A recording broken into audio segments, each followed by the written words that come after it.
Sabe aquela sensação de sair da terapia se sentindo muito mais leve, mas, alguns dias depois, parece que os mesmos problemas de sempre voltam com tudo? Pois é, hoje a gente vai entender por que aquele alívio imediato nem sempre quer dizer uma mudança de verdade e como uma boa terapia vai muito além do desabafo para construir algo que realmente dura.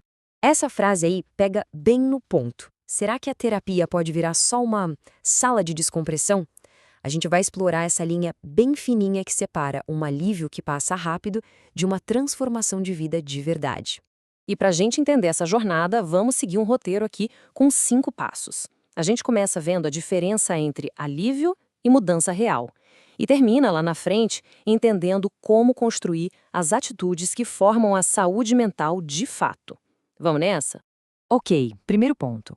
Por que só desabafar na terapia, mesmo sendo bom na hora, pode acabar virando uma armadilha? Uma coisa que não deixa a gente avançar e que, no fim das contas, pode até fazer a gente desistir de todo o processo. O que acontece é o seguinte: se a pessoa não muda as atitudes que causam um problema, ela passa a semana inteira acumulando tensão, chega na sessão, desabafa e se alivia. Aí o ciclo recomeça. É um ciclo vicioso onde nada muda de verdade. A pessoa só descomprime e volta para o mesmo padrão. Tá, mas então como que a terapia consegue quebrar esse ciclo? Bom, a chave para isso é ir além de um simples rótulo, de um nome, para entender a fundo o porquê daquele sofrimento existir. Exatamente. Receber um diagnóstico de transtorno de ansiedade generalizada, por exemplo, descreve o que está acontecendo, mas não explica como a pessoa chegou até ali. E o ponto crucial é esse. Um diagnóstico que realmente ajuda precisa ser explicativo. Ele tem que contar a história, a trajetória que levou aos problemas de hoje. E olha que interessante essa abordagem mais moderna. Ela junta 3 coisas: a análise do comportamento, para entender as causas, a psicologia positiva, para definir metas de bem-estar, e a terapia cognitivo-comportamental, a famosa TCC, com técnicas práticas para tratar os problemas. É basicamente uma visão 360 graus da pessoa. Ok, mas na prática, como é que se constrói esse tal de diagnóstico explicativo? O processo todo começa com a criação de um verdadeiro mapa das experiências de vida da pessoa. E aqui vem uma sacada muito importante. Em vez de começar mergulhando lá na infância, uma terapia eficaz primeiro foca em entender como o problema funciona hoje. O passado, claro que importa, mas ele é investigado depois, como uma forma de entender a origem dos padrões que estão acontecendo agora. Esse esquema aqui ajuda a gente a visualizar bem o processo. Ele é dividido em 2 grandes fases. Primeiro, uma fase de investigação profunda do problema e só depois uma fase de mudança, com um plano bem estruturado para garantir que a transformação seja real e duradoura. Então, vamos mergulhar um pouco nessa primeira fase, a de investigação. Como é que se identificam as vulnerabilidades específicas que deixam uma pessoa presa num ciclo? A primeira coisa que se olha são os gatilhos. O que são eles? São aquelas situações, pensamentos ou sentimentos que disparam a resposta que a gente quer mudar, sabe? Pode ser ansiedade, uma compulsão.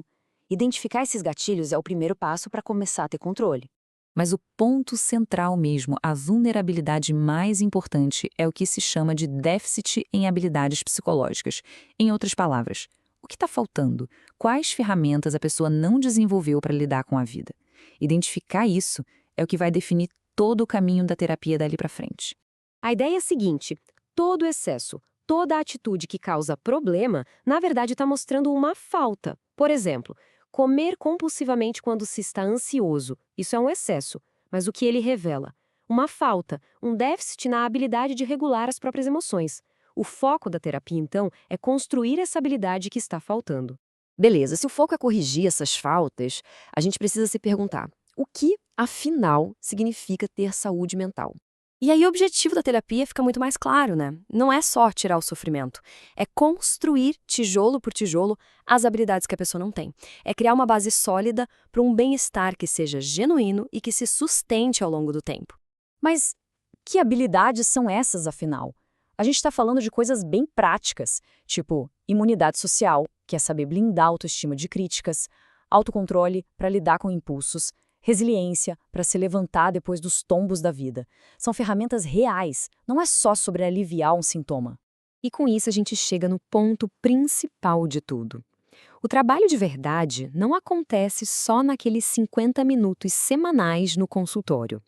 Ele acontece todos os dias, em cada decisão, em cada momento que a gente escolhe aplicar uma habilidade nova em vez de reagir no piloto automático.